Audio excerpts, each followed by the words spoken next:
선생님, 그러면 금수저는 좋은 대학 가고요. 그러나요? 컴팩토리 유튜브 좋아요, 구독, 알림 설정까지. 선생님 자료를 하나 보여드릴게요. 여러분들의 시험 성적에 영향을 미치는 요인들을 조사를 했거든요. 중학교 1학년 대상으로 해서 언제 성취도가 높아지는가 라는 거를 분석한 자료였어요. 중학교 1학년 대상으로 했는데 다 똑같아요. 한국교육개발원에서 설문을 한 거예요. 중학교 1학년 성적 향상에 영향을 끼치는 주요 요인이라고 나와 있잖아요. 지금 보면 숫자가 높을수록 영향을 많이 끼쳤다는 게 되겠죠. 변인이라고 돼 있지. 이건 변화 요인이에요. 어떨 때 성적이 높이 올라갔냐면 첫 번째는 가족의 사회, 경제적 지위. 또 이 말하면 오해하는 친구들도 있을 것 같아요. 그리고 부모의 교육 기대 수준이 높으면 높을수록 점수가 그만큼 높았다는 거야. 성취도가 높았대요. 독서 관심 정도 굉장히 높죠. 국어나 영어나 수학이나 지금 과학은 안 나왔지만 이게 어쩌고 그냥 전과목 점수라고 보시면 돼요. 그리고 시험 스트레스 정도도 지금 긍정적인 영향을 미치고 있어요. 마이너스 되는 걸 살펴보도록 할게요. 부모의 학업적 지원이라 돼 있는데 얘는 크게 영향이 없죠. 지금 뭐 0점대거나 뭐 마이너스예요. 부모의 학업적 지원이라는 게 뭐야? 학원 보내주고 인강시켜주고 문제 좀 많이 사주고 이런 것들 있죠. 이런 지원을 얘기하는 거고요. 그 다음에 창의성 정도라고 나왔는데 이것도 조금 이상하죠. 창의성이 높으면 높을수록 시험을 못 본다? 그 다음에 상,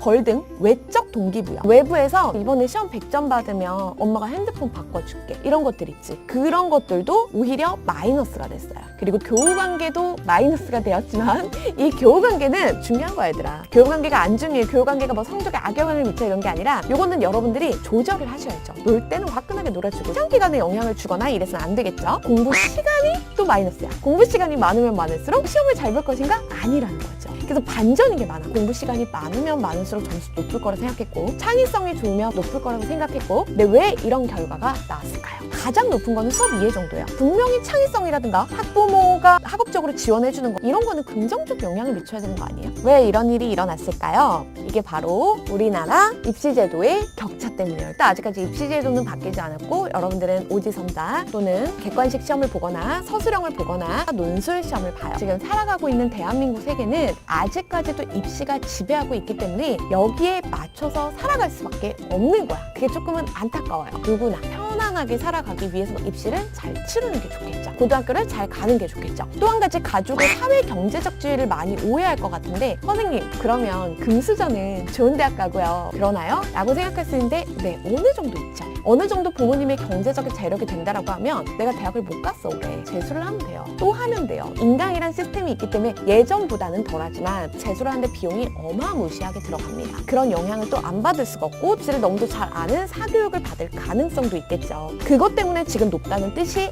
아니라고. 뭐 때문에 지금 이렇게 높아진 거냐면 사회나 경제적 지위를 가지고 있는 사람들은 바빠요. 그리고 자기 개발을 계속해서 해야 돼요. 선생님 같은 직업이 경제적 지위다 사회적 지위다라고는 할 수도 없지만 그냥 일반적으로 대학을 나온 사람들이 해야 되는 일들이잖아요. 이런 일들을 보면 계속해서 공부를 해야 되거든요. 그럼 자녀들이 그 모습을 보고 자라요. 아, 내 부모님은 저렇게 시간 활용을 하는구나. 내가 있잖아. 다른 사람인데도 불구하고 그걸 보고 그걸 당연하다고 느끼게 되는 거거든. 그런 의미에서 성취도가 높아지는 거야. 보고 배우는 거 또는 이 환경. 예를 들어 부모님이 의사시거나 학교 선생님이거나 그럼 그런 환경에서 보고 자라는 거잖아요. 나도 최소한 이거 이상은 해야겠다라는 게 있거든요. 동기부여가 되는 거. 이거는 뭐 돈이 많고 뭐 금수저고 이걸 의미하는 게 절대 아니에요. 부모의 교육 기대 수준이라는 것도 마찬가지야. 그런 분들도 계세요. 풀어놓고 자연스럽게 방임하면서 굉장히 자유하게 큰 아이들 그런 아이들은 좋은 학교를 안 가도 알아서 제 살 길을 잘 찾아.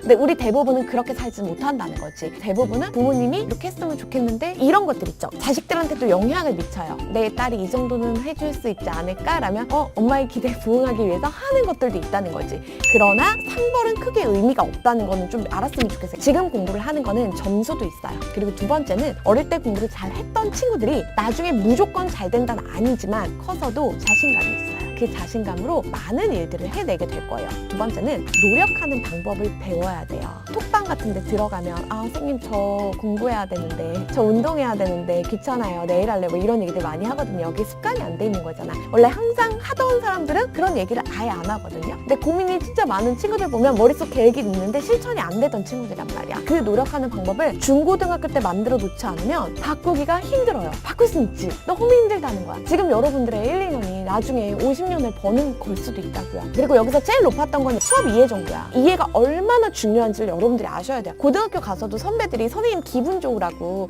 저 고등학교 갔는데 막 배웠던 게 생각나요 이런 얘기 하는 걸까? 아니에요. 내가 잘 가르쳐서가 아니라 자기들이 완벽하게 이해했기 때문에 고등학교 내용이랑 이게 연결이 되는 거야. 그 이해 정도가 너무너무 중요합니다. 과학도 마찬가지고 수업도 마찬가지예요.